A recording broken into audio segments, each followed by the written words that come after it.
Okay, am I audible now? I think I wasn't audible earlier. Some issue. Okay, good evening and welcome everyone. Wishing everyone a very happy Diwali.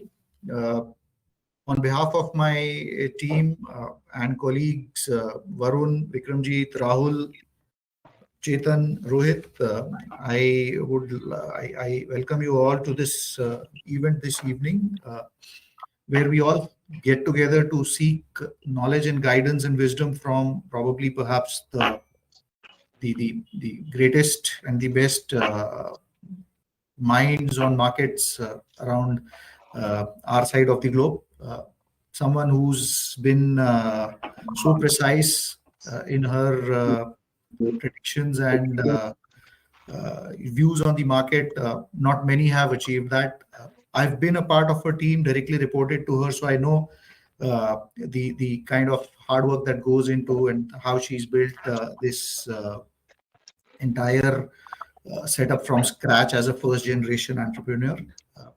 I would, ma'am, thank you so much for sparing time and gracing us this evening for sharing insights on the markets. There are, hazar questions in everyone's mind.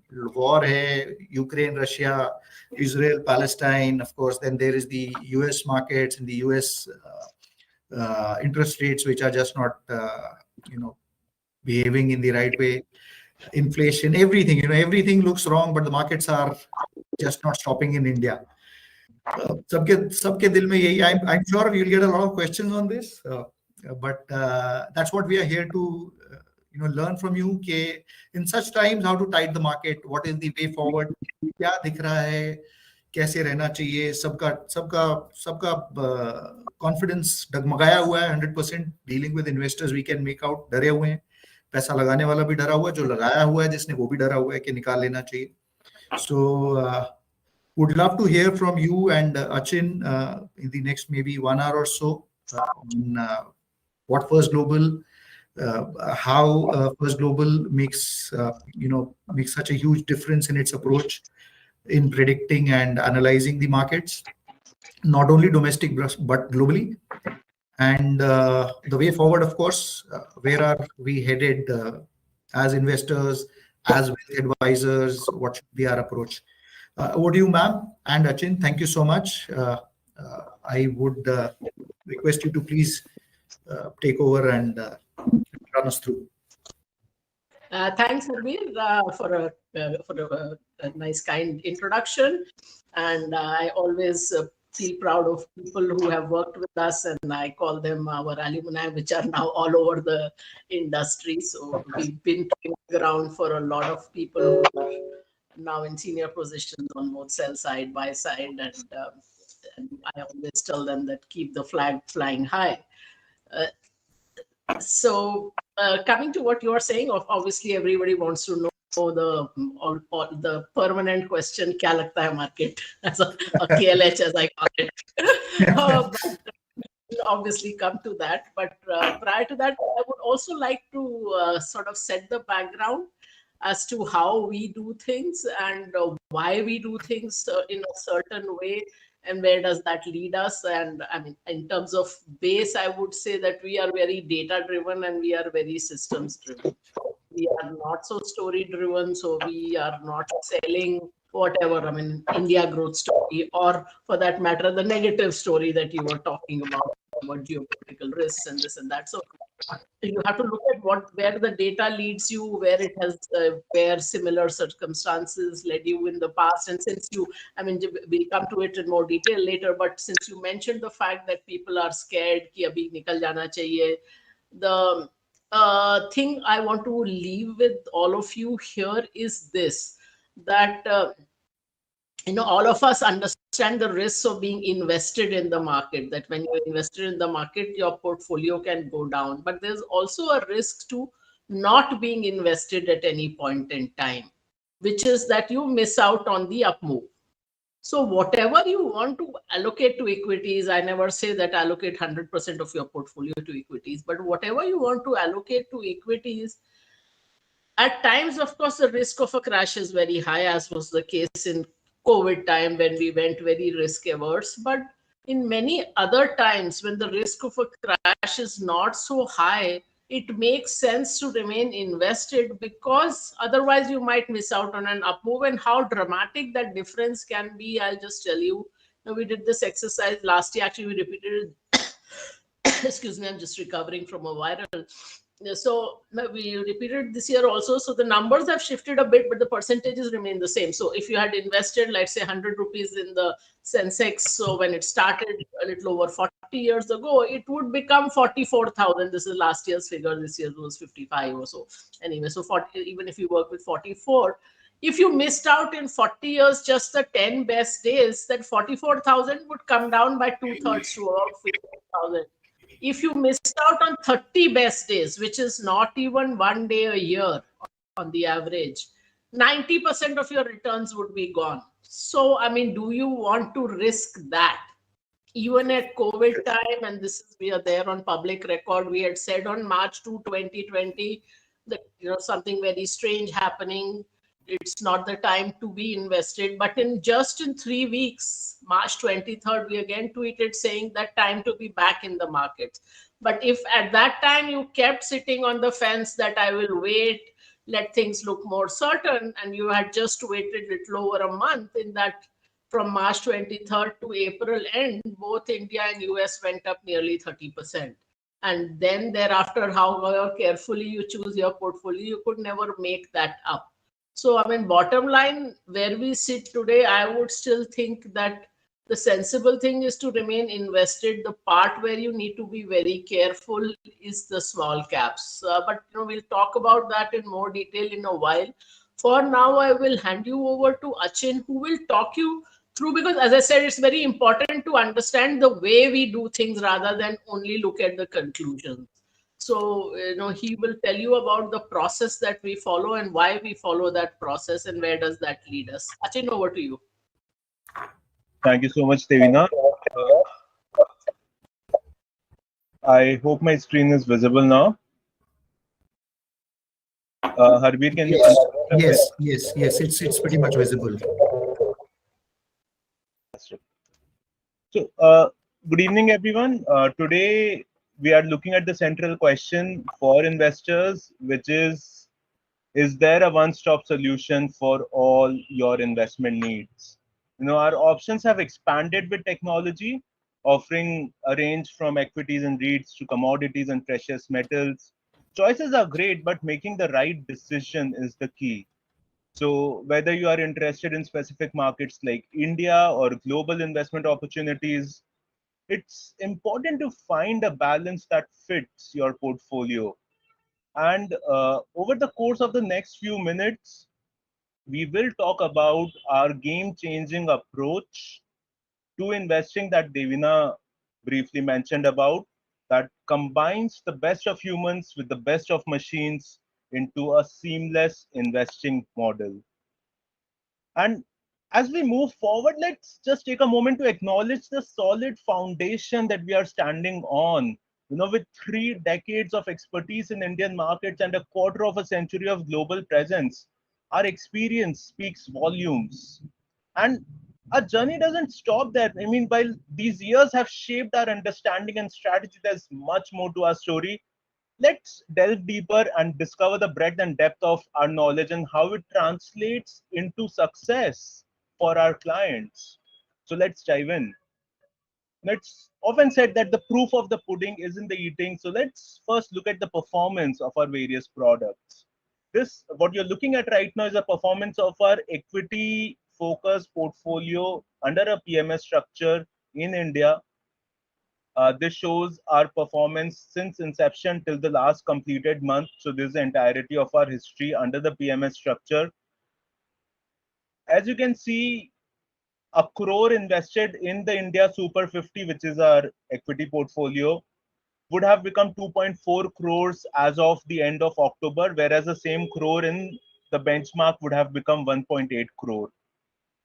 And not only have we outperformed the benchmark Nifty, but we've outperformed every single multi-cap, large cap peer in the entire PMS industry. So this green line at the top that you see, that's us. then there's a huge gap, and then you have the rest of the players all clustered together at the bottom. And same data in a bit more detail.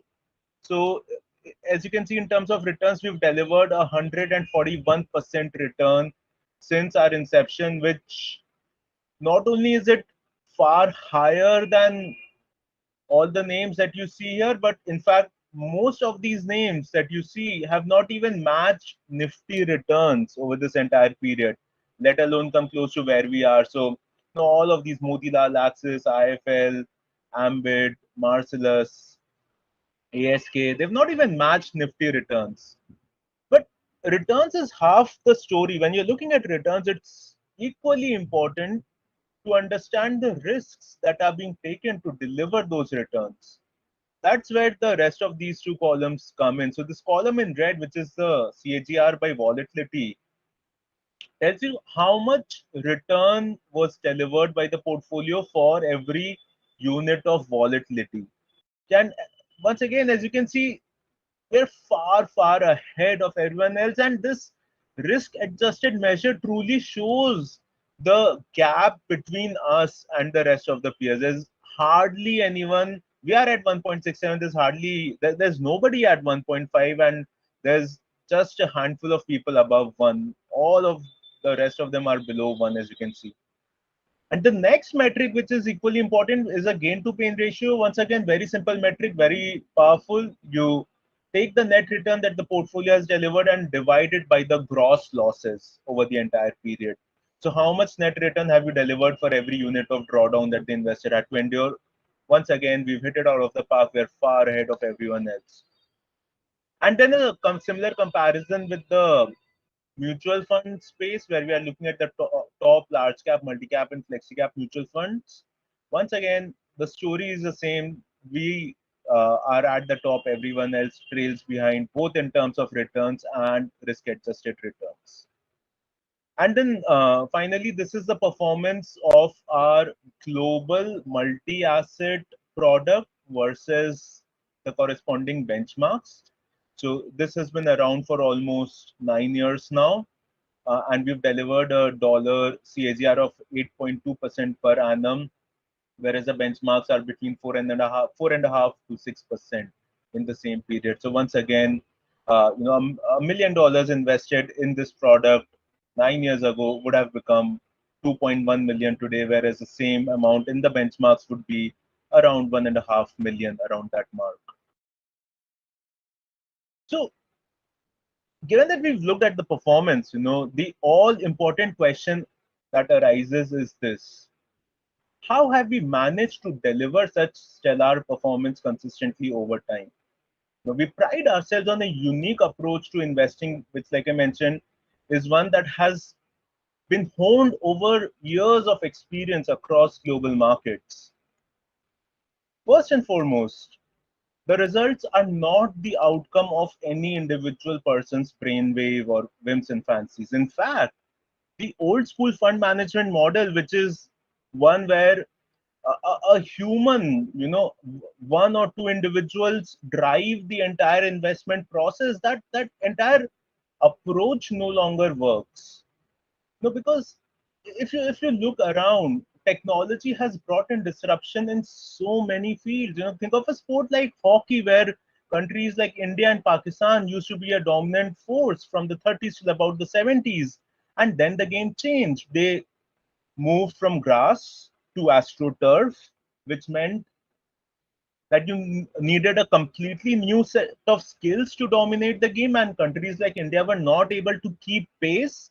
Hence, they lost their domination. Similarly, in tennis, they moved from wooden rackets to titanium rackets, led to a completely new breed of players dominating the game. And we are seeing a transformation, a disruption happening in the space of automobiles right now in front of our very own eyes. The move from internal combustion engine to electric vehicles is happening as we speak. Similarly, there's a huge tsunami that is going to blow away the traditional fund management model altogether. How is that happening? So there was a point in time when access to privileged information was a key edge that many human fund managers had. So they had additional information which the rest of the market had no access to, and hence they could deliver stellar performance. But that has been regulated away to a very large extent, which is why, by the way, you don't see the traditional fund managers outperforming the markets anymore. In fact, now there is the opposite problem, which is that there is a deluge of information available in the public domain, and there is so much data that humans cannot absorb and process all of it. So you see, the edge has moved away from having access to information to having the ability to process that information and generate actionable intelligence. And that is where machines have an edge. So let's spend a few minutes trying to understand why machines work well in the first place. The machine can analyze a large number of securities. So our systems look at more than 20,000 securities from across the world on an ongoing basis. No human fund manager can come even close to that. And it's not just the breadth of coverage. Our machines allow us to analyze every single security across hundreds of factors, which is once again humanly just not possible. We use very nuanced, very granular factors. For example, we calculate what is the probability that the company is manipulating reported numbers. We are looking for things like, is there any evidence of earnings smoothing happening? Are the accruals unsustainable? Are the accounting policies changing too often? So all of this is being tracked by our systems very, very efficiently. Next, extremely important, human beings are basically the creatures of their biases. Devina has written and spoken widely about human biases. The long and short of the whole story is that human beings were not meant to be good investors. We humans are the outcome of millions of years of evolution. Evolution had other objectives in mind, survival of the fittest, but being good investors was nowhere, in the bigger scheme of things while humans were evolving. Uh, there's a very, very long list of biases that we suffer from. Okay, I will. I understand that you already know what a lot of these biases are. Uh, the point is that each one of these biases come in our way of making sound investment decisions, and the key question is, how do we eliminate these biases? Okay, and the unfortunate answer to that question is, it is just not possible to eliminate human biases. Nobel laureate Daniel Kahneman has spent a lifetime studying human biases. He's won a Nobel Prize for his work on human biases. He says that after all of these years of studying biases, he's not able to eliminate his own biases. The reason for that is, if you've come across an optical illusion, you see an illusion, it's an illusion, but your brain still gets tricked every single time. It's because the human brain is hardwired to perceive certain stimuli in certain manner. That there's nothing that we can do about it just by merely studying what these biases are. Machines, on the other hand, have no such biases. So the machine is consistent, it's bias free, it learns from both its successes and its failures, and it keeps improving over time. That's the edge of using well constructed machines. But at the end of the day, it's not as if that you can do without humans. You still need humans, but you need smart humans. You need humans who know what intelligent investing is. Because a machine is not going to function by itself. It needs humans to guide it. An analogy that we often give is, so if I ask the question, is is a financial model built on an Excel spreadsheet good or bad? You'll say that's an absurd question, because just the fact that it was built using Microsoft Excel does not mean anything. What matters is what were the assumptions, what were the ideas that were put in those models, and that holds for any technology and AI, ML, Chat GPT, you name it. All of these are just tools, they are just enablers. Eventually, what matters is who are the people using these tools, how well are they using these tools, that will determine the quality of the final outcome. Another aspect where humans have a very important role to play is to understand and act on fast changing situations which cannot be captured by data. For example, if geopolitical tensions are escalating, or if there is a looming global pandemic, these are places where you need humans with their ears to the ground to understand and act on such fast changing situations which cannot be captured by data. Right. So put together, how we maximize your returns while keeping risk at bay is through a fusion of advanced computing power along with seasoned wisdom that we've accumulated over decades. And this is the heart and the soul of our investment model, our tech stack. We call it the exotech. And it has many different components. Happy to go into specifics of each of these separately, but suffice it to say that each one of these subsystems answers specific questions about the entire investment puzzle. And then all of these insights are collated, put together into one ensemble, one final output, which is then deployed in our various products, be it the India PMS or our global funds. What that means is that every decision we make is backed by data and deep market understanding, ensuring that your investments are poised to grow. And because we value your trust, our systems, our processes work tirelessly to safeguard it by minimizing risks. Talking of risks, this is extremely important. No, our entire risk management paradigm is motivated by something that Charles Ellis once said. He said that investing is a loser's game. Okay?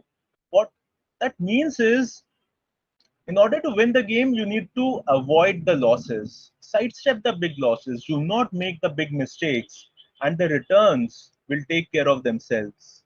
So that underlies our entire approach to risk management. We have risk management practices embedded within every single step of the investment process, be it identification of the investment universe, where we look at only the most liquid ends of the market, to position sizing that achieves risk parity, to diversification across multiple dimensions, having a protective stop loss for each one of our positions, to our proprietary tactical insurance for portfolio protection, or TIP for short, where we purchase insurance for the riskiest parts of the portfolio. It's a tactical and dynamic layer of hedges when we perceive great risks in certain parts of the portfolio.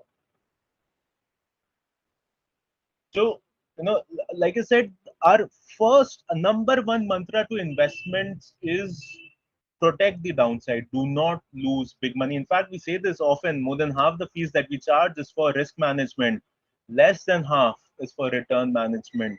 And what that has resulted in is this. During the COVID crash of March 2020, while the markets had fallen 30, 35, 40%, our portfolios in that month lost less than 10%. And that's a significant protection in a turbulent time like the COVID period. And more recently, last year, the day Russia invaded Ukraine, while the Nifty was down around 5%, our portfolios are down just 1.6%. So these are examples. This is testimony to the robustness and the rigor of the risk management that we run within our portfolios. Very quickly, moving on to our offerings, we'll start off with our offerings in India. Before I talk about what exactly our offerings are, the principle that we follow is we do not offer a proliferation of products. We do not offer sectorals, thematics, large cap, small cap, all different kinds of funds. We have a very simple lineup of products. The reason for that is as follows. Research shows that the majority of your returns come from top-down allocation rather than bottom-up security selection. So if we offer different sectors, different themes, different market cap bands, and if eventually the decision of where to invest is in the hands of the investor, then what are we being paid to do? Okay, so that's one. And the other reason is a lot of these thematic funds are launched at the worst possible time for the investors, that is after the theme has completely played out. So I mean, they're great ways to gather AUM for the fund management house, but I mean, not so good for the investors, to be honest. So within our PMS, In fact, let me just give you an example here. Just recently, I was talking to someone on social media about how thematic funds do, and he said, look at, he mentioned, I wouldn't mention the name of the fund house, the technology fund, that look at how their technology fund in over from 2003 has given X number of times returns, and it was the NAV was, I think, 2 rupees, which has become 160 rupees, something like that. And I said, do you realize when that fund was launched? It was launched in March 2001. I mean, timed almost to the week before the tech crash. And that's how, in the matter of 2-3 years, that 10 rupee NAV became 2 rupees. And you are telling me that from 2 rupees, it has compounded so much. You're not telling me that in the 3 years prior to that, 80% of the money that was invested in the NFO was wiped out. So that's how most thematic funds do. If you remember, I mean, very recently in 2021, there were all these NASDAQ ETFs and funds, and I was on TV in real time saying that you think NASDAQ has done well for 3 years, it will do well forever. Nothing does well forever. And in less than a year, those were down 40%. So, I mean, this is the thing, and you can track it for every single theme. Tech funds ka buy, pharma funds ka buy, small cap funds are they're always close to the peak of that theme, because by that time, people have this FOMO feeling, fear of missing out, that everybody has made money in this theme. I am getting left out. So let me now jump onto it. So one tip for all of you listening in, this is a quote from a Richard Branson book. I don't know whether it's an original of his, saying that, never worry about missed opportunities. There's always another bus coming along. So if you miss this bus, doesn't mean that कि life में और कोई बस नहीं आएगी चढ़ने के लिए. So ये बस निकल गई तो अब उसको जाने दो. So you get on to the next one. So and as Achin was saying, that's our job, to find out which is the next bus to get onto. If I leave it to you, then what am I getting paid for? Because 80% of the returns are going to come from which geography, which asset, which sector you are investing in. Right, Achin, back to you. right. So very quickly about the products that we offer under the PMS structure in India. We have the India Super 50, which is our equities long only portfolio that invests in stocks listed in India. So we have a minimum market cap cutoff of 1,000 crore. It invests across all sectors, across all market cap bands, and I'll give you a quick snapshot of where we are invested as we speak. But that's the India Super 50. And then we have the Indian multi-asset allocation portfolio, the IMAP, which is a multi-asset class offering. So the equities part of the IMAP is exactly the same as the India Super 50. And then we have fixed income commodities, basically meant for people who don't want a full equity exposure. Okay, and that's all. That's just the two products that we offer under the PMS. Yeah, and as you can see, this is typical allocation as at the end of September. I think yes, this is at the end of September. So this is just indicative of the fact that we don't have any concentrated positions in any particular sector or industry. It's fairly well diversified, and this is the norm rather than the exception. And in terms of market cap bands, as you can see, small caps defined as anything between 1,000 to 5,000 crore INR, that constitutes 18% of the portfolio. The rest spread between mid and large cap, with the majority towards large cap. So once again, that's something that we are extremely cognizant of. The allocation to small caps will rarely, if ever, exceed 20%. Because small caps look great while they are doing well, but the moment the liquidity dries out, you will not find an exit in a lot of these names. And next, moving on to our offerings in the global markets. So first and foremost, we have our flagship Global Freedom Fund, which is a global multi-asset, multi-country fund. So when we say global, a lot of global products end up investing in the US or China. So when we say global, we truly mean all the large investable geographies of the world, not just the US, not just China. So this is an offshore Cayman Island based vehicle accessible via LRS money with a minimum ticket size of 100,000 US dollars, uh, which invests across all of the entire spectrum of asset classes. So within a single window, you are getting access to all asset classes, all parts of the world. So you don't need to worry about should I be in equity, should I be in fixed income, should I be in developed markets, emerging markets, which sectors, which stocks. All of that is taken care of by us. And so that's a Cayman Island based mutual fund. And then a similar product we offer under a slightly different structure called GMAP. It's a portfolio structure, similar strategy, save a few differences, but the underlying engine is by and large similar.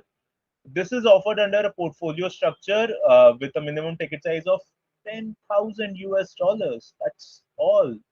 I mean, typically products like this will have minimums of several million US dollars and will require you to have private banking relationships with the top banks in the world. First Global is not just the only firm in India, but truly the only firm in the world that is offering a product like this at an entry ticket size of 10,000 US dollars. That's completely unique. These are our multi-asset global products. Apart from that, we have a couple of asset class specific products. So we have a global equity only portfolio. Once again, this is offered under a portfolio structure. And then we have a global fixed income offering. And all of these global products that we touched upon, the GFF, GMAP, GPEP, GFIP, all of them are accessible via LRS money.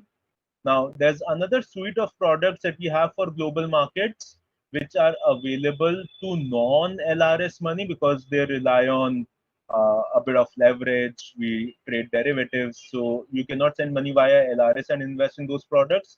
If that is of interest, we can take those separately. We are not spending time on that in the broader interest for this presentation. Right. Uh, about First Global, First Global has been known for decades. I mean, we've received front page coverage on the Wall Street Journal. Alan Abelson commended our research in his column in the Barron's. We got extensive coverage when our fund sidestepped the COVID crash in 2020. And most recently, Devina featured in the Fortune list of the most powerful women in business in India. In fact, she was the only woman from the world of investing to make it to this list, and we are all immensely proud of this achievement. And in terms of our our vintage, these are some of our decadal calls. So on the left, you see our coverage on Amazon.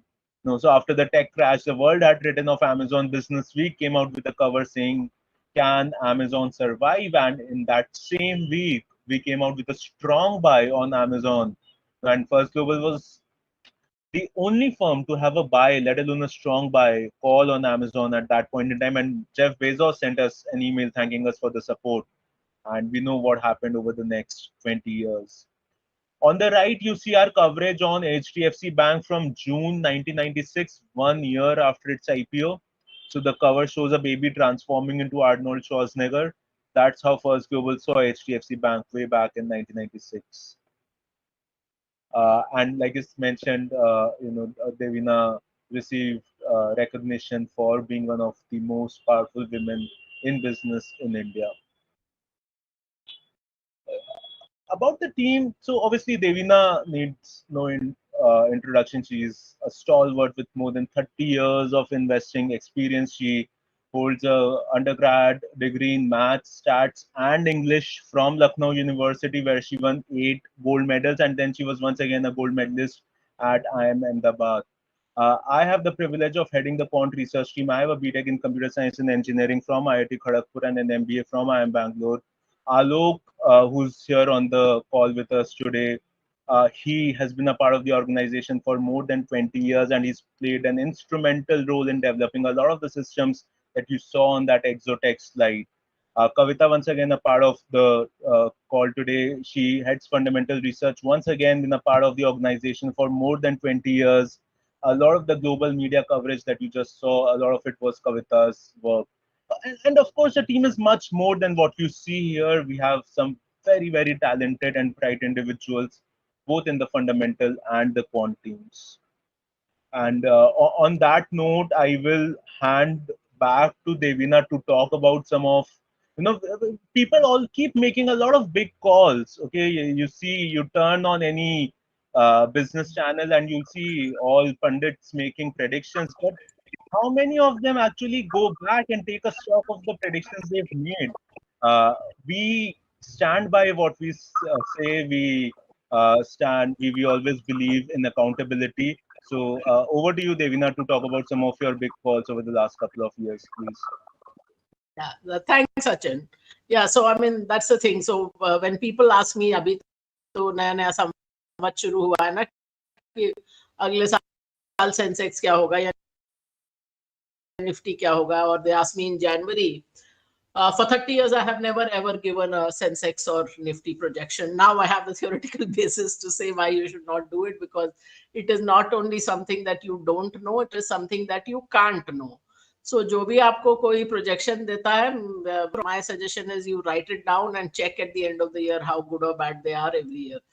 And the results may surprise you. So just because someone says something confidently on TV or wherever doesn't mean that they are competent enough to make that projection. And as Achin said, that we stand by our projections or predictions, and it's not as if we'll be right 100% of the time. But since our whatever we say, when we say it is based on data, there is more than a fair chance of it being right. So rupee depreciation, of course, now the rupee has depreciated, but let me tell you, 2 years ago, nobody thought of rupee. Currency wasn't even on anyone's horizon of possible risks or things which could change. And this, I'm talking from the end of 2021. I said it very unambiguously that in 2022, for certain, you will see the rupee depreciating. Rupee had been, if you remember, in that 75, 76, 74 kind of range for years. And there were a whole lot of data that supported that call of mine. Because in macroeconomics, we all want that everything should be good. Growth should be good, inflation should be low, interest rate should be low, currency should be strong, and so on. But you can't control all the variables. And given the choices that India was making, and because we were tracking global data, so see, this is the other thing. Like in 2021, people thought कि Fed ने भी rate नहीं बढ़ाया है और RBI ने भी rate नहीं बढ़ाया है, so we are all on the same page. But people were not tracking that most other emerging markets had already started to increase interest rates in 2021. They had raised it 2, 3, 4, even 5 or 6 times, and India had not even started. So that was a clear going to be a pressure on the rupee. So this was, and there were other factors also. There's a whole video made at that time where I laid out all the factors. So rupee depreciation, of course, happened. But on the other hand, we'd also said that India would outperform. And again, this was based on data. So, I mean, Harbir in the beginning talked about whatever uncertainties relating to the economy and so on. But one thing you must always remember is that the economy and the market are not the same thing, and they don't necessarily move together, especially in the same time frame. At the very least, there are leads and lags. So if I want to give you an example on the other extreme, the Chinese market made its peak in 2007, and after that the economy went up 6-7 times without the market taking out that high. So you cannot just extrapolate that the economy is doing X and market will do therefore be in the same direction. So coming back to the Indian market, we all have this figure in mind that the Indian market compounds 15-16% because that's been the long-term compounded annual growth rate. But what people do not realize, again, we think equity is a volatile asset class, but we don't realize that how volatile it can be, how much the returns can vary. So 1980 में अगर आपने पैसा लगाया होता तो in 10 years by 1990 100 rupees would have become 700 rupees. If you had invested that same 100 rupees excuse me, in 2010, in 10 years it would have just become 230 rupees. In that decade, the market compounded only about 8.8%, which was hardly any premium over the fixed deposit return. So from that kind of 10 years of subnormal returns, when it started to outperform, I knew it would last for a while. So again, this was a call we made that it will outperform relative to the globe, which it did last year, and that it will outperform relative to the recent history, which also it did. Now, this IPO frenzies, again, we've seen the data over a very long period of time. They come and go, and not just in India, all over the world. I mean, the last data I saw was Paris in the 19th century having an IPO frenzy. Jab wo jo sadak pe, the food vendors were also handing out prospectuses. So India mein bhi aisa bahut baar hua hai. I was reading this book which has the history of the market in the 90s and all that. And there were years when more than 1,000 companies IPO'd. There were, I think, 2 years when more than 1,000 companies IPO'd. And now if you see the entire listed universe of where even 500 shares are traded every day, just about 4,000 companies. So a lot of the companies that IPO go out of business. So that's something, again, you have to remember when you're talking about the prospect for the market. So when I said the market still looks okay, that's for the large caps. Small caps, I will just talk about separately. So coming back to the IPO frenzy of 2021, I said it again at the time, not see in hindsight. तो आपको कोई भी कुछ भी बोल देगा कि हाँ मुझे तो पहले ही मालूम था. But you see my videos of that time. I remember there was one on ET Now where Nikunj Dalmia asked me that if I put a gun to your head, Devina, which IPO will you buy? And I said none still.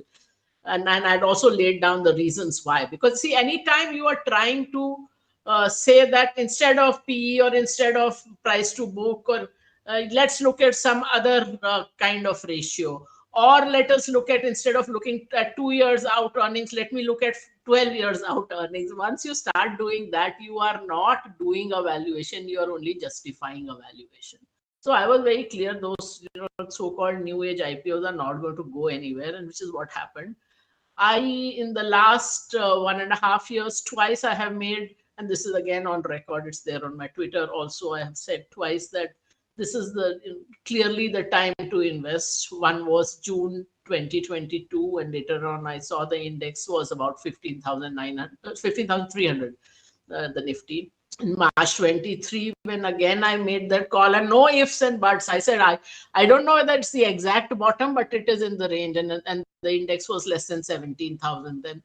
So when people tell me कि आप बताना कब invest करें, मैंने कहा मैं बता भी दूं. I'm not saying I'll be right all the time, but I'm saying मैं बता भी दूं तो आप act करोगे क्या? So what happens is that when there is uncertainty, I talked about that missing that 30 best days in the beginning. Now those best days don't come in the bull market. This is the surprising thing, maybe to some of you. When the market is in a bull market, वो एक दिन में इतना बड़ा move नहीं आता है. That big one-day move comes in a bear market, or when there is uncertainty, when people are sitting on the fence, not confident, the kind of thing Harbir spoke about in the beginning. So that is the time that sudden big move comes, and if you're not invested, you miss it. So I, as I said, that I thought the best time to invest was this March 23, but if you have not invested, now is also not a bad time, provided you choose the sectors carefully. And if you want to stagger it, you can stagger it over 2-3 months, but it's not a bad time at all. I mean, not to say that there cannot be a 4% or 5% correction from here, but in the longer scheme of things, that in any case in equity, you should not invest with a 3-month, 6-month kind of horizon. And neither should you keep changing your asset allocation. This is the other thing that often लोगों को लगता है अरे अभी तो gold ने अच्छा किया, पिछले 6 महीने गोल्ड में होते तो अच्छा रहता, or a few months ago it was in the past 1 year the fixed income has given higher return. So why was I in equity? So you can't keep doing that. That way you will miss out on the big move. So do a sensible asset allocation and kind of stick to that. Yeah, next slide.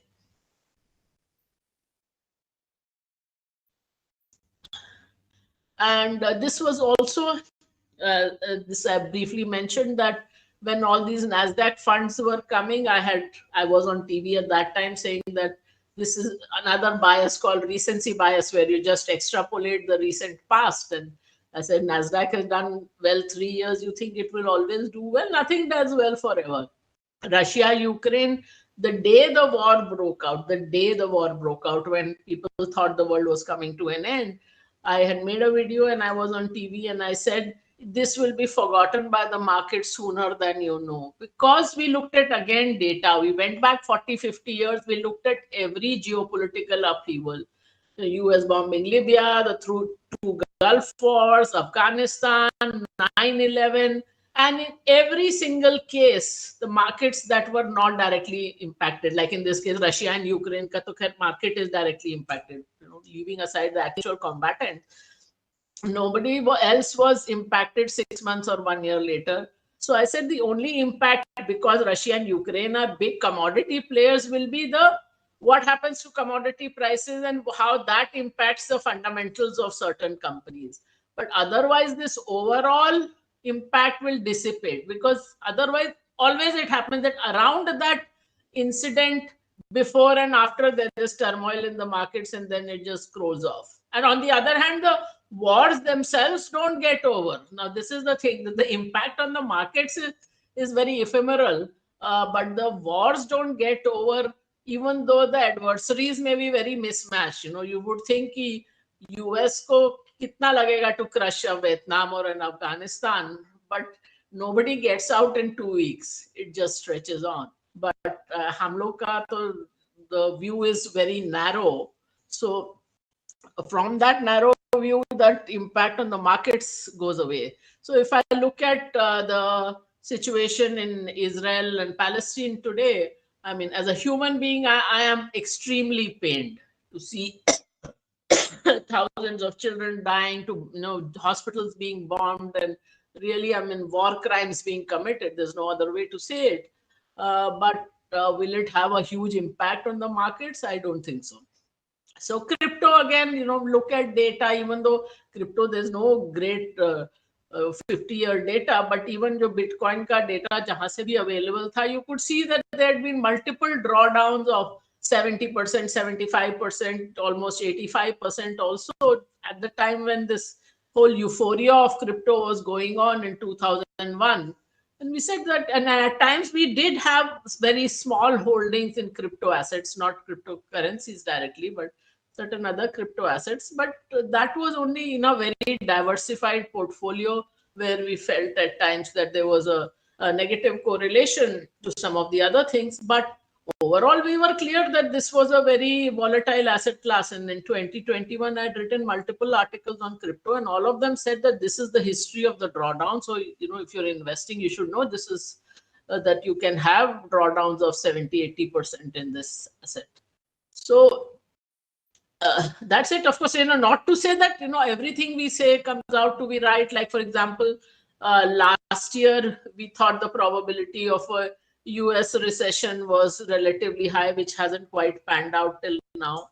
But we also were very clear last year that while a lot of people were predicting that this year, that means to 2023, the Fed would start to cut rates, we were very clear that that would not happen. And again, that came out of a study of history, that anytime inflation becomes this high, it does not come back in 2-3 quarters. It takes a far longer time.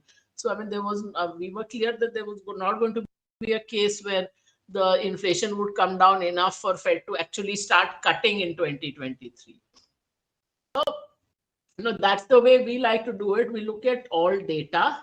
And one thing, of course, the products Achin spoke about, but one thing I would like to tell you people is that we actually had the PMS license from the time the PMS guidelines came out in, I think it was 2000 or 2001.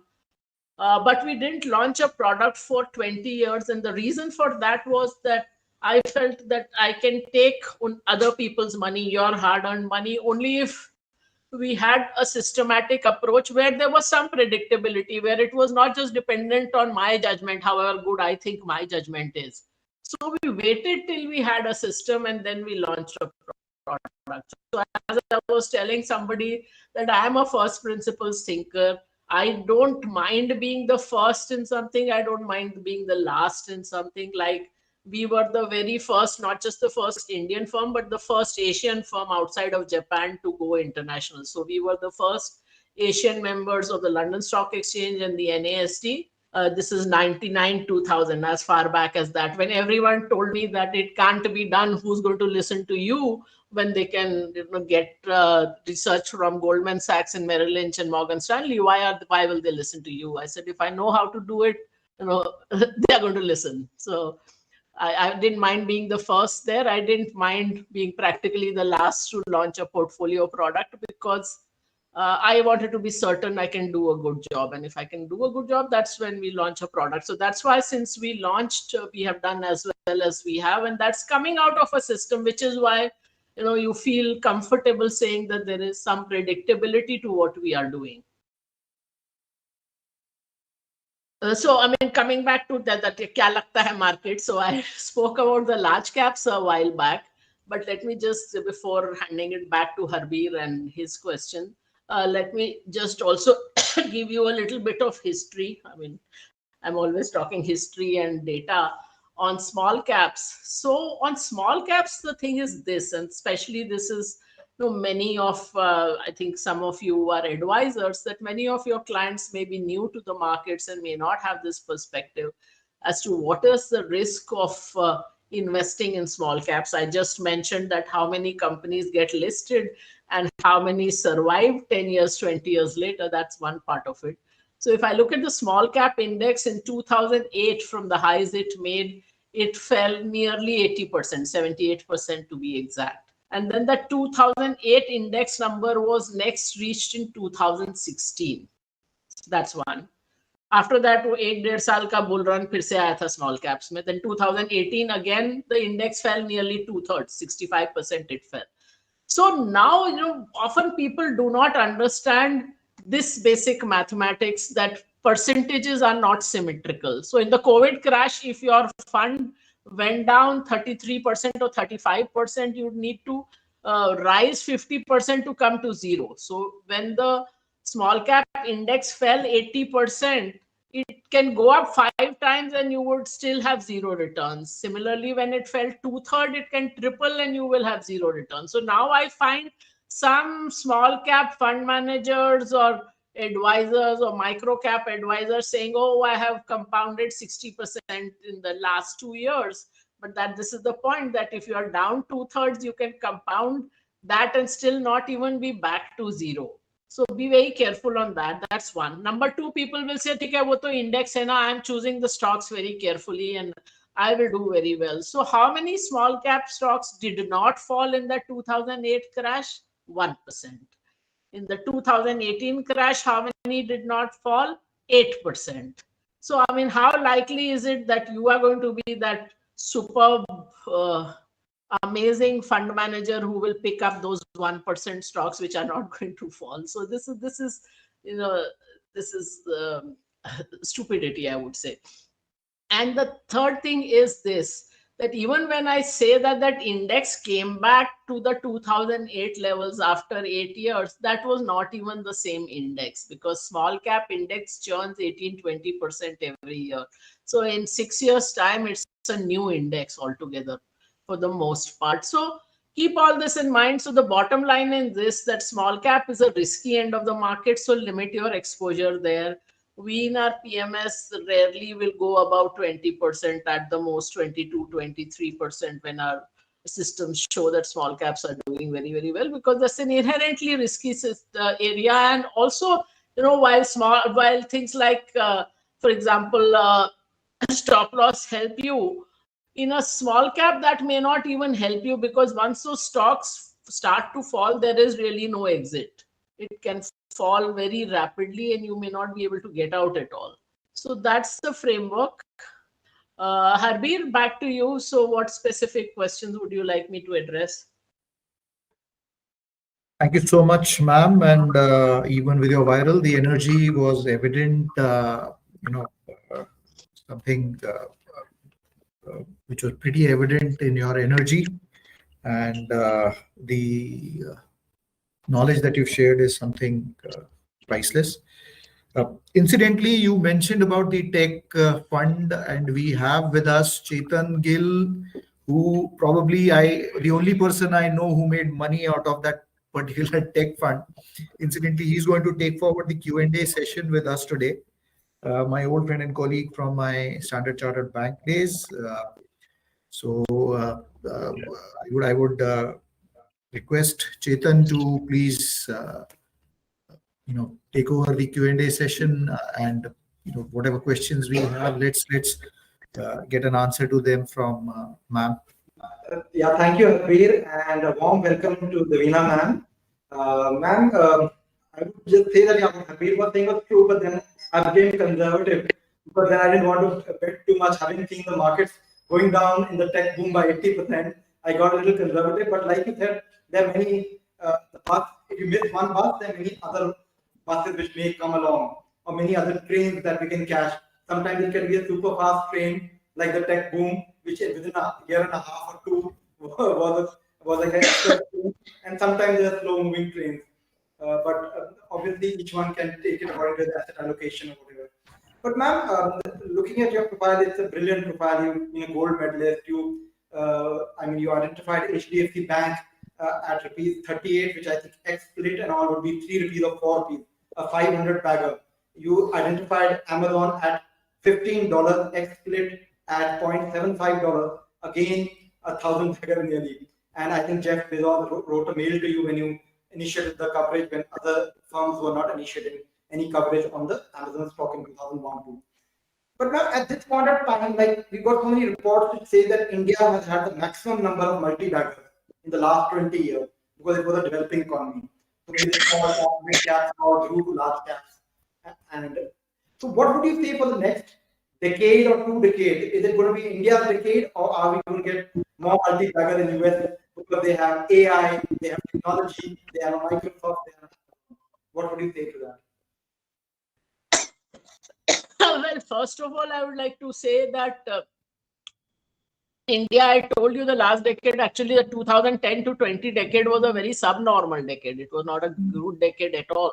So if you look at compounding for a whole decade, in the 80s, you compounded at 21%, next decade at 14, next decade at 17, and this decade you compounded only 8.8. So it was actually a very bad decade. So that's that.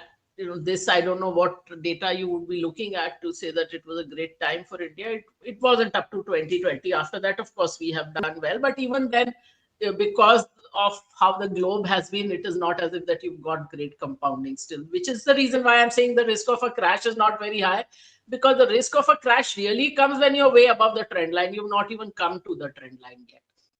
The other thing is that people ask me, you gave the names of HDFC Bank and Amazon. And Amazon, it's not as if there was no coverage. Everybody was an Amazon bull till at one point they just gave up. So Mary Meeker, who was the biggest bull on Amazon, wrote a report throwing in the towel on Amazon, saying that it will go bankrupt now. Whereas I don't know what they were smoking or what data they were looking at, because that was the first quarter when the cash flows really zoomed for Amazon. I mean, our call was solely based on that in the last quarter of 2000, their cash flows were $220 or $240 million. And said, like, for the first time, they're really now making cash and there's no risk of it going bankrupt, when people were saying the reverse. So that apart, but people tell me today, I keep getting these mails, I've got a small baby, which is the HDFC Bank or Amazon you will recommend today. And I said that if anyone tells you they have this magic wand of telling of which will be the multi-bagger, they are the biggest liars, because no fund manager or no investor in the world, no meaning no, have got a track record where their portfolio consists of not just 100% multi-baggers, but even 80% multi-baggers. It is no one knows in advance which one is going to be this thousands of % compounder. At the most, when you are recommending something, you can see the stock might double or triple. उससे आगे की visibility किसी की नहीं होती है. आदित्य पुरी और Jeff Bezos को भी नहीं मालूम था कि this is going to happen. So there's no way you can know the trajectory, given that, see, investing in life in general is a game of skill and luck. You can call luck, destiny, God, jo bhi bolo. It is not skill alone. And what is going to happen is always a range of probabilities. So you are playing the probabilities. And the reason why we diversify is that if you have a certain skill, and skill doesn't mean 100% hit rate, but if you think you're going to be right 60% of the time or 70% of the time, by diversifying, you're ensuring that your hit rate is close to that 60-70%. Otherwise, you're only playing luck, which might help you in 6 months, 1 year, which is why, I mean, sometimes we have people coming to us, I invested in that XYZ fund or PMS. वो 2 साल बहुत खराब किया, पिछले 1 साल से बहुत अच्छा कर रहा है, और vice versa, because they are doing something in particular which, when that theme comes into fashion, you will do well for a while. But that's not the way to make predictable returns. So, that's the thing. So I don't know in advance. No one knows in advance which companies are going to be the multi-baggers. But if you choose carefully, some still will be wrong decisions, and you should, which is where the system helps, that you recognize, yes, this was a mistake and get out, or that there's something better available and you get out. And of the rest, certain will give you normal returns. Certain will give you, if you've chosen well, maybe out of 25, 2 or 3 might turn out to be multi-baggers, but you will not know in advance. इसके लिए मैं एक और आपको बताऊं, ये सब जो आप कोई भी रिसर्च रिपोर्ट किसी भी कंपनी की उठा लो, उसमें अगर जो फाइनेंशियल मॉडल होगा, डिस्काउंटेड कैश फ्लो होगा, उसमें आप देखोगे हर साल ग्रोथ है, अगले 5 साल भी ग्रोथ है, उसके बाद टर्मिनल वैल्यू में भी ग्रोथ assumption है. I told you there are 4,000 plus companies listed in this country. How many do you think have shown some growth every year for even 10 years? 10 साल कोई बहुत लंबा समय नहीं है. So for even 10 years, how many companies out of those 4,000 have shown just G greater than 0 every year for 10 years in a row? आप किसी भी कंपनी का 10 साल पहले का रिपोर्ट उठाओगे तो आपके प्रेडिक्शन में growth ही growth होगा. Unless the company is currently loss making, there will never be a situation where there will not be some growth shown every year. You guess how many there are? Or there are only about 17 companies which have, even for 10 years. For 20 years, last year when we did this exercise, there were only 2, HDFC Bank and Supreme Industries. और इस साल Supreme Industries का भी profit decline आ गया. So even that's gone out. So it's as hard as that. And people who are telling you that they have visibility for 10 years, 20 years are only telling you stories.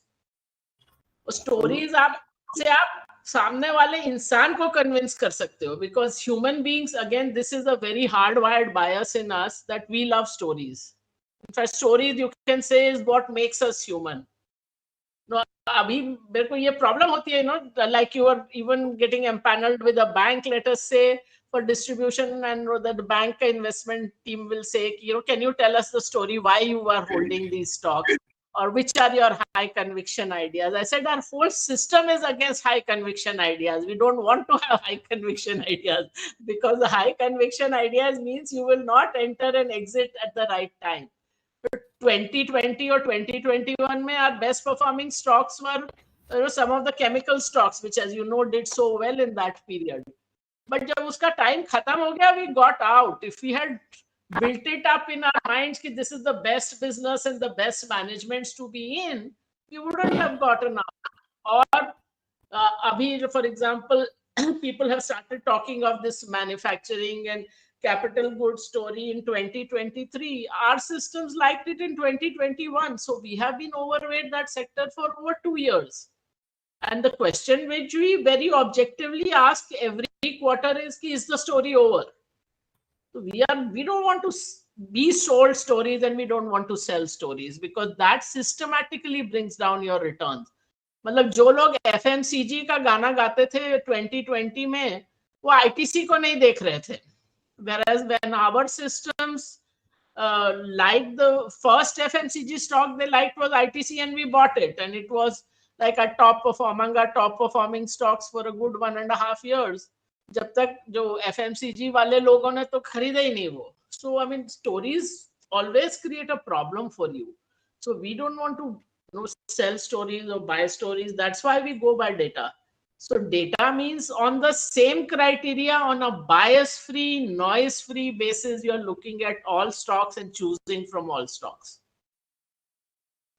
Yeah, thank you, ma'am. No, I just reframe the question. It wasn't that India has done the best on the indices. I was saying that the report suggested that India has, in the NSE 500 or the top 500 stocks, it has the most number of multi-baggers over a 2-decade period. But then, obviously, the base we were taking was 2002 or 3 when Indian stocks were quite beaten down, like you said correctly earlier. You can choose and come up with anything, because see, 2003 to 2007 was a great period for emerging markets, including India. Pura emerging market index 3.5-4 गुना हो गया. India went up 6-7 times. Brazil went up 10 times at a time when US was still struggling and could not come out of that post-tech crash depression.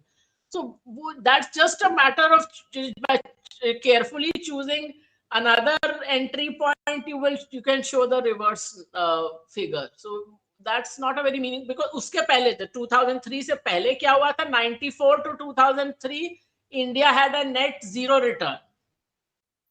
तो उसके बाद वो जो 4 साल में बड़ा रिटर्न आया. So I was talking somewhere about Rakesh Jhunjhunwala, and I said people think that Rakesh Jhunjhunwala's skill was stock picking. It was not really stock picking. मतलब he picked hundreds of stocks. उसमें उसका पैसा 3-4 में बना.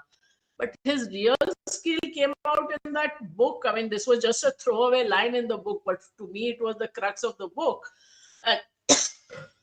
He said, I made a lot of money in 89 to 92. I made a lot of money in 2003 to 7. But in between, there were even 5-year stretches where I didn't make any money.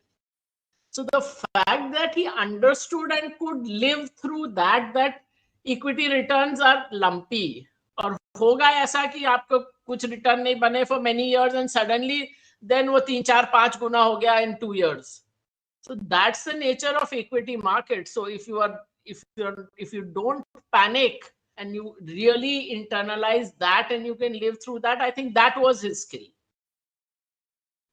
Return lumps में बने और long period जब return नहीं भी बने तो आप market छोड़ के भाग नहीं गए. Ma'am, you are a gold medalist in stats, so I'll give this question in a different way. In the next decade or maybe 2 decades, is there a high probability for India to do well? I'll keep it on a probability scale. See, वो एक तो मैंने कहा कि India doing well and the market doing well are also not coincident. I told you that the Chinese economy went up 6.5-7 times without the market taking out its high. इतना बड़ा gap था. So as far as Indian economy is concerned, I have some concerns. One of them is, which actually arises out of the fact that we talk of our demographic dividend and our young population, but demographic dividend, you talked of statistics of demographic dividend के 3 component होते हैं. First is that number of young people, number of people in the working age population, into how many of them have got jobs, into the productivity. So we have the first one, but हम लोग तो second पे ही falter कर गए because we're not able to find jobs for the young people. So unless we do that, structurally, it is very hard to move up to the next income level as an economy. However, on the aggregate, things are looking kind of good because there is this, there is like a 2-tier economy. So which is why the people like you and me will say, अरे पर हमारे दोस्त तो नई गाड़ी खरीद रहे हैं, नया घर खरीद रहे हैं, because everywhere the luxury end or the affluent end is doing well. Luxury homes are selling. Affordable housing loans have been stagnating, I think, for 5-6 years or something. Again, in cars, high-end SUVs are selling. Entry-level cars volumes have actually shrunk, even in this July to September quarter. 80 crore Indians need free rations. So all of that shows that there is stress in the economy. Now, the listed space is a subset of the economy. So, जैसे आप real estate को ही ले लो, जो listed real estate firms and they mostly deal with the luxury segment. तो उनके लिए हो सकता है अच्छा ही चल रहा हो, but I'm saying therefore economy and markets can be two different things. I remain, as I said, positive on the markets, except certain segments. जैसे अभी मतलब अपने को banks, which is the highest weight, doesn't particularly look good to me. ये अलग बात है कि somebody said कि आपका तो तकिया कलाम है कि I am a nervous investor in banks. मैंने कहा ये बात ठीक है. You know, banking is a high risk sector. So so I mean, economy, in order for it to really all that promise to fructify, there are a lot of things to do. In fact, आज ही मैंने tweet किया था कि this thing about that India will grow far faster than China and all the foreign investors will have no option but to invest in India, etc., etc. And I said, you think this is a synopsis of today's headlines? This is a description of a New Year party in the 2007-8 New Year. So it was like, it was reading a book, and then that, it was a description. It was like what people were saying in that New Year party. And so, as I said, sorry, I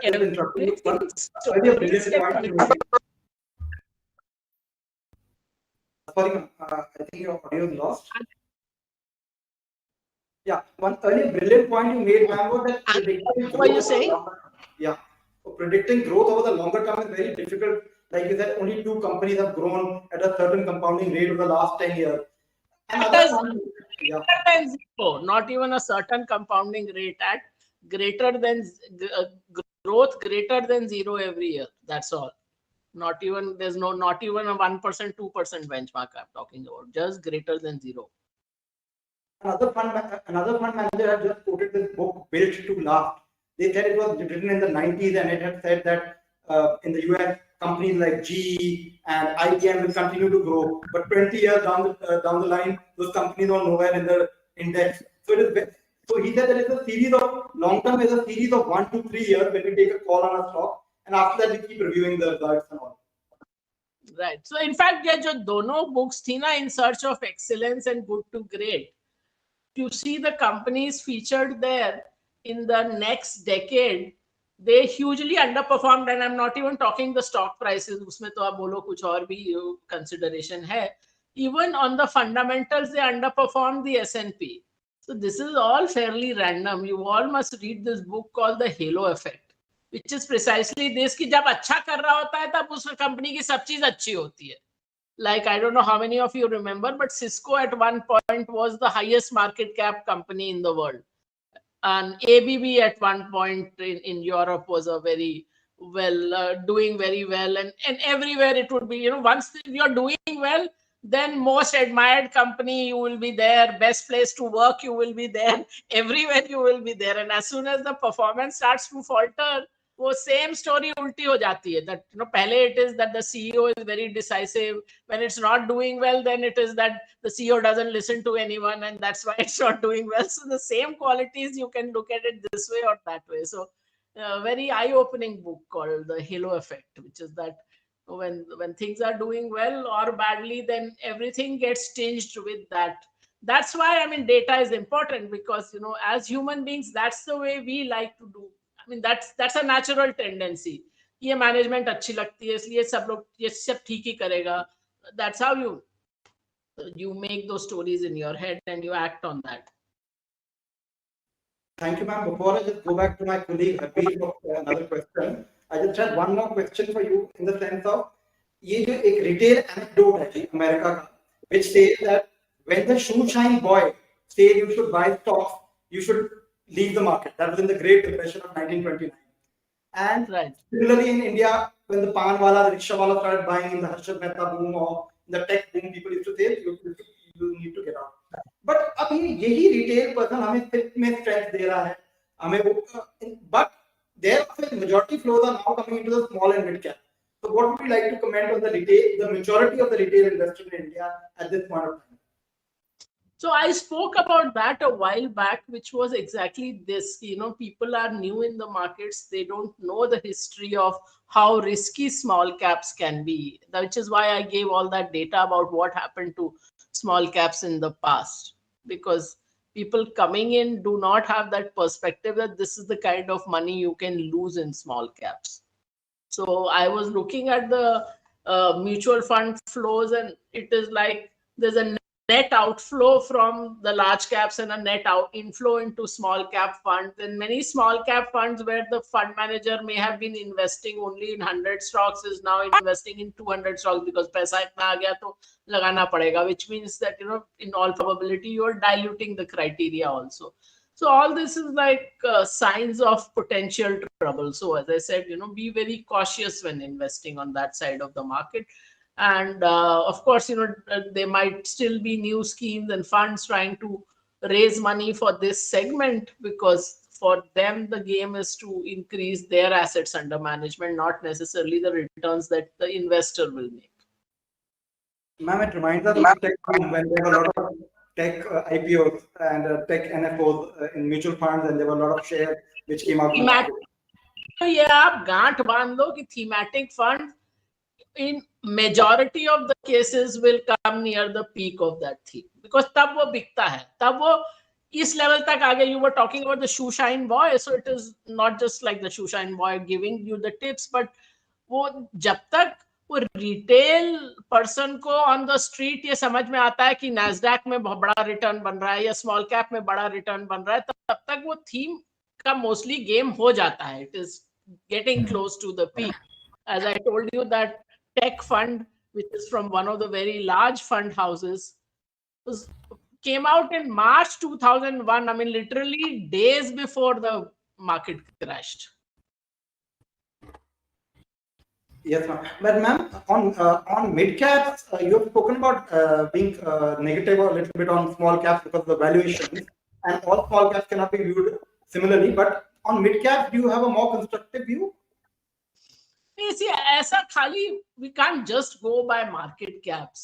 So you have to really look at the sectors and the companies.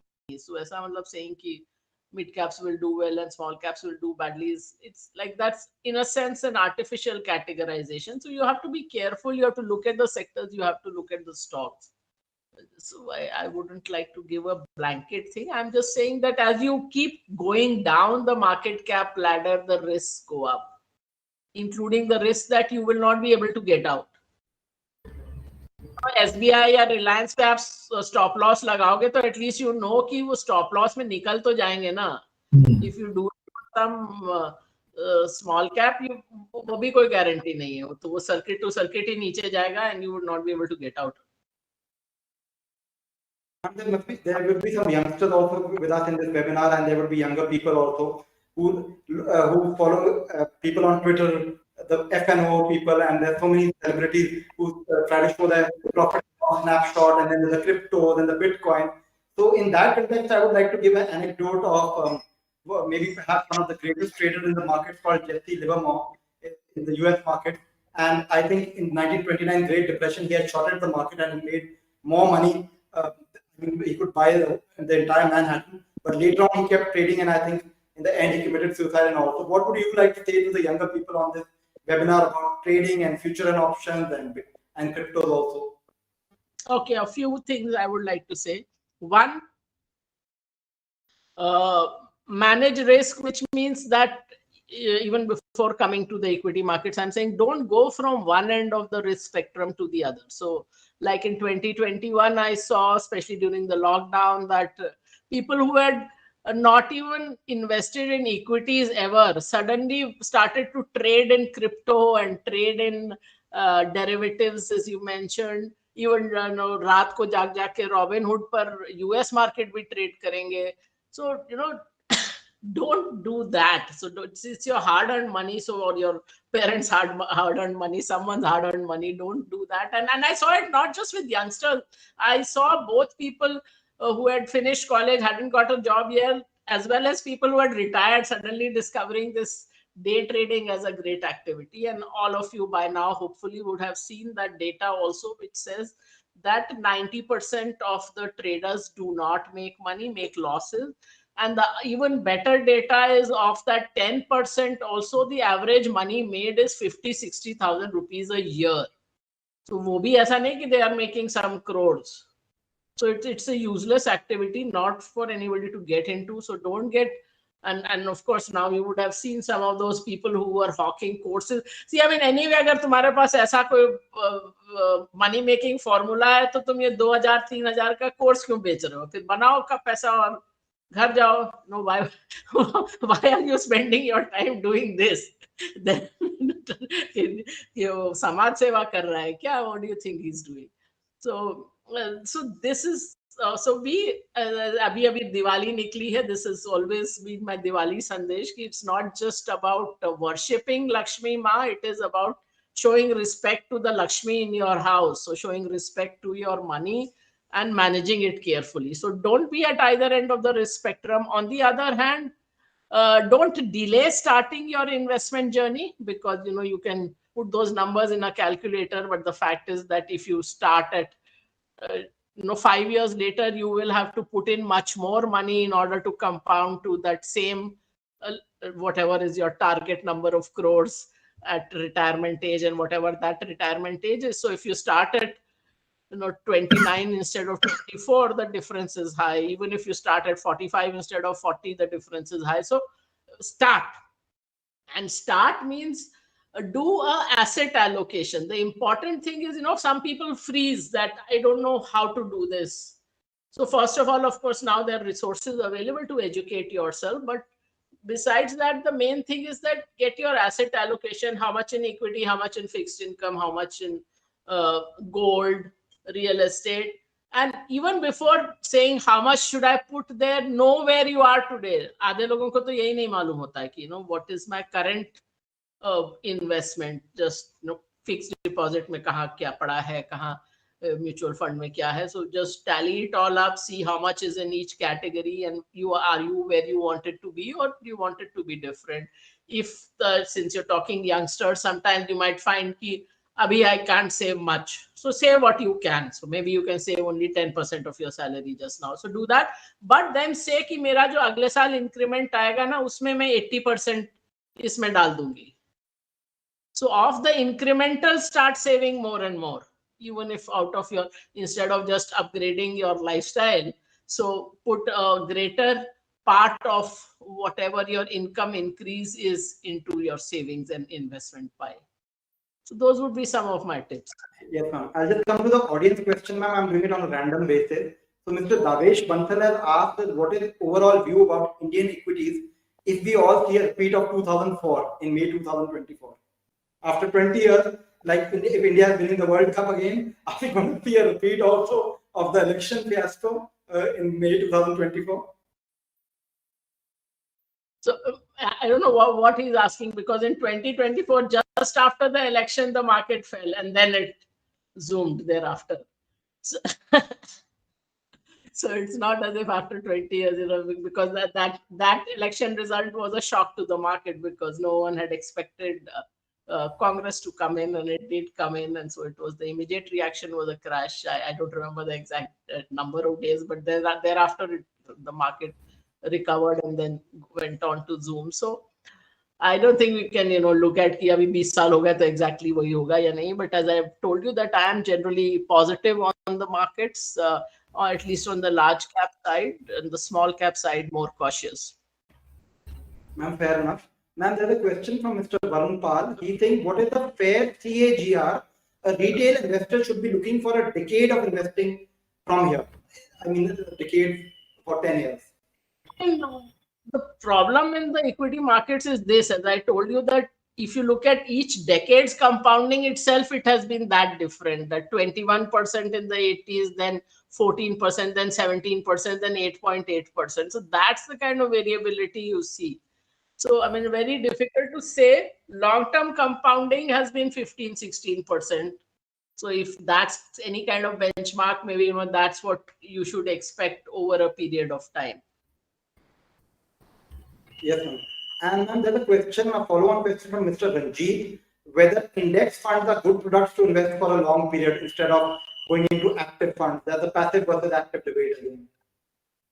Okay, so one thing I would like to say that people have this inherent mindset that passive, because of the name, is less risky than active. But actually, I have a different viewpoint. But of course, it depends on how your fund manager manages it. And my viewpoint is that the main value that an active fund manager adds is risk management. So when that COVID crash comes, and if you are in an index fund, depending on which part of the world you were in, you would have been down 35-40%. If your fund manager was capable of managing that fall better, like we did, so both in our India and global products, we were down only 8-10%. So if you are capable, if your fund manager is capable of that, that's really saves you. I mean, that really gives you the outperformance points, because if you are down 35-40%, you have to go up 50-60% to come to zero. If you're down only 10 or 8, then you only have to go up 10-12% to come back to a base. So that's the value that a fund manager should add. Now, I mean, the fact is that a lot of fund managers do not outperform. And the reason, as we had said, was because they are still stuck in the 90s and they're still doing things the old way. And now, of course, this is something I predicted a few months ago, that you will soon have funds saying that we use quant or we use AI. But just saying it and actually doing it rigorously are two different things. And we have been using this human plus machine sort of tagline for a while, and I have seen at least 2 funds and schemes come in saying man plus machine or man with machine. I said, jo log 3 word ka title nahi soch sakte hain original, you think they're going to do the original work of and the rigor of a million lines of code. So that's the thing. So I mean, as I said, a good fund manager will really add value on the risk management side and make sure that your funds are better protected, and that ultimately will end up with higher returns. Thank you, ma'am. Ma'am, there's a question from Mr. Ronit. He says that, do you think sovereign bonds around the world are in trouble worldwide this time? We see historic moves in yen, and are we in a monetary crisis? I don't think we are in a monetary crisis or anywhere close to that just now. I mean, we are, in terms of US anyway, you're printing your obligations are in your own currency, so it's not going to be a default or anything like that. And I think to a large extent the interest rate hiking cycle is also behind us. So I don't see, I am not in any kind of doomsday kind of scenario anywhere. Thank you, ma'am. Back to my colleague Harbir for some further questions, if there are any. I think there are a few. I'll just quickly see which ones are those. I think Salman Khan was asking कैसे participate. Okay, for one of the earlier questions, I just like to, since you asked about advice to the youth, one major thing which I forgot is you must look at global diversification, because there can be no long-term planning without that. And I will tell you this, that when I started working, the dollar was 12 rupees. Now it's 83, 84 rupees. So it's an 85% depreciation in the course of less than a career. So when you are talking long-term financial goals, you cannot ignore global exposure. So because India is ultimately 3-4% of the world, and there's no reason why 90% or 100% of your assets should be in that one geography. And for all those who say that, but India is the fastest growing economy, and therefore why should I look elsewhere? Again, look at history. In the 90s, which were the fastest growing economies of the world, they were called the Asian tigers. So they were all these Southeast Asian economies. And 25 years ago, there came what is called the Asian crisis of around 1998. In 1 year, those markets were down between 50% for Taiwan to 90% for Indonesia and Thailand, South Korea, Philippines, all of them in between. So anyone who was living in Indonesia and had invested only in Indonesia would have been down 90% in 1 year. Yes. And that was one of the reasons, one of the triggers for us to go global, that you should not be exposed to only a single economy. So for young people in particular who have a long time horizon over a period of time, the rupee slides, and that erodes the value of whatever you are saving and investing, amongst other things, amongst the other fact being that don't put all your eggs in one basket. So, I mean, those were the highest growth economies in the world, I repeat, and still you had a crisis. And even without a crisis, as I said, we have a 85% depreciation in less than a career. So those are the things. Sorry, Harbir, back to you. You were asking a question. So just that this is something that came.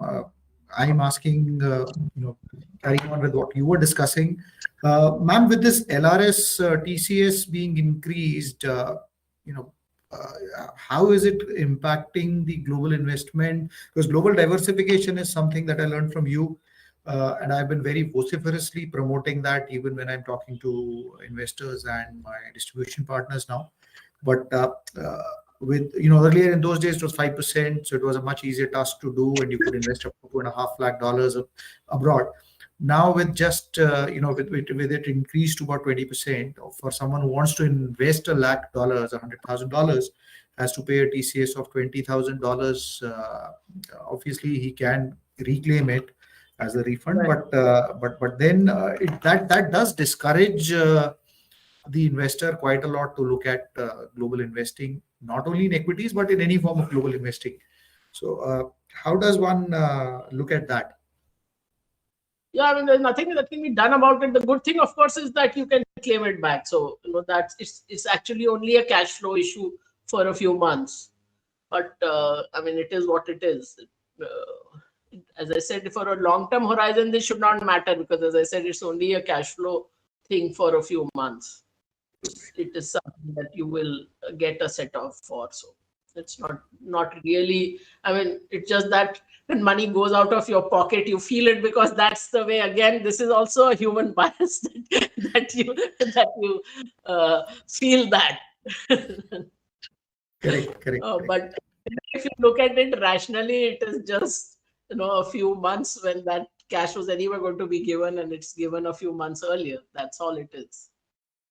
So there is the question is from Mr. Raghav Tandon. He's got two questions, one of which you've already asked on the positional trading part. I believe you very well covered that. On trading is actually not a productive activity for youngsters until unless someone is very hands-on with it. The other question that he's asking is, credit card debt is on the rise in India. How much will this impact the economy? So it is not just credit card debt. Overall, if I see all retail debt, especially non-housing debt, is rising, and that is a cause for concern for me. Because part of it, of course, is going to even, let's say you buy a luxury car, you're getting it funded, but some part of it also is coming out of basically people feeling the pinch on the income side and using debt to fund consumption. And I've also heard of, now, of course, yesterday the RBI tightened norms on retail lending. That the new regulations came out. I have still to go into the details. But as I said, I am a nervous investor in banks and lenders. In fact, non-bank lenders, we hardly have had any position ever. And banks also, I would have loved to ignore if it wasn't the number one weight in the index.